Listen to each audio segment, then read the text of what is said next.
21ನೇ ದಿನಕ್ಕೆ ಕಾಲಿಟ್ಟ ಸೋನಂ ವಾಂಗ್ಚುಕ್ ಉಪವಾಸ ಸತ್ಯಾಗ್ರಹ. ವಾಂಗ್ಚುಕ್ರನ್ನ ಬಲವಂತವಾಗಿ ಆಸ್ಪತ್ರೆಗೆ ಸಾಗಿಸಿದ್ದಾರೆ ದೆಹಲಿ ಪೊಲೀಸರು. ಮುನ್ನೆಚ್ಚರಿಕಾ ಕ್ರಮವಾಗಿ ವಾಂಗ್ಚುಕ್ರನ್ನ ಆಸ್ಪತ್ರೆಗೆ ದಾಖಲಿಸಲಾಗಿದೆ. ಅವರ ಆರೋಗ್ಯ ಕ್ಷೀಣಿಸ್ತಾ ಇದ್ದಂತಹ ದೃಷ್ಟಿಯಲ್ಲಿ ಬಲವಂತವಾಗಿ ದೆಹಲಿ ಪೊಲೀಸರು ವಾಂಗ್ಚುಕ್ರನ್ನ ಈಗ ಆಸ್ಪತ್ರೆಗೆ ದಾಖಲಿಸಿದ್ದಾರೆ. ಉಪವಾಸ ಸತ್ಯಾಗ್ರಹ ನಡೆಸುತ್ತಿದ್ದ ವಾಂಗ್ಚುಕ್ ಆಸ್ಪತ್ರೆಗೆ ದಾಖಲಾಗಿದ್ದು ನೀಟ್ ಅಕ್ರಮವನ್ನ ಖಂಡಿಸಿ ಹೋರಾಟವನ್ನ ನಡೆಸ್ತಾ ಇದ್ರು, ಉಪವಾಸ ಸತ್ಯಾಗ್ರಹವನ್ನ ನಡೆಸ್ತಾ ಇದ್ರು. ಸೋನಂ ವಾಂಗ್ಚುಕ್ ಜೂನ್ 28ರಿಂದ ಉಪವಾಸಕ್ಕೆ ಕುಳಿತಿದ್ರು.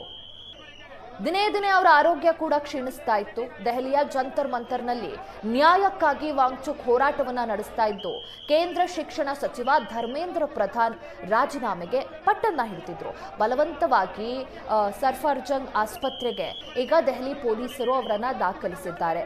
ಪ್ರತಿಭಟನಾ ನಿರತ ಕಾರ್ಯಕರ್ತರು ಮತ್ತು ಪೊಲೀಸರ ನಡುವೆ ಈ ಸಮಯದಲ್ಲಿ ಗೊಂದಲಗಳು ಕೂಡ ಉಂಟಾಗಿದ್ದು ವಾಂಗ್ಚುಕ್ ಜೀವ ಉಳಿಸಿ ಎಂದು ದೆಹಲಿ ಹೈಕೋರ್ಟ್ ಸೂಚನೆಯ ಮೇರೆಗೆ ದೆಹಲಿ ಪೊಲೀಸರು ಅವರನ್ನ ಬಲವಂತವಾಗಿ ಆಸ್ಪತ್ರೆಗೆ ದಾಖಲಿಸಿದ್ದಾರೆ.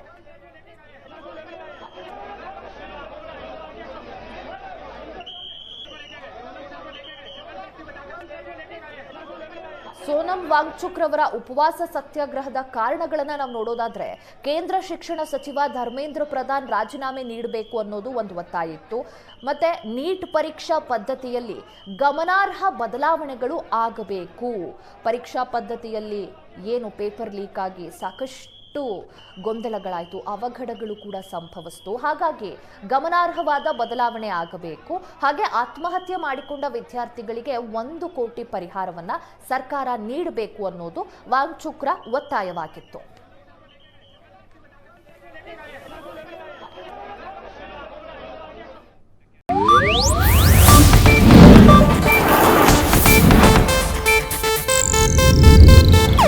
ಇದು ಏಷ್ಯಾನೆಟ್ ನ್ಯೂಸ್ ನೆಟ್ವರ್ಕ್ ಪ್ರಸ್ತುತಿ.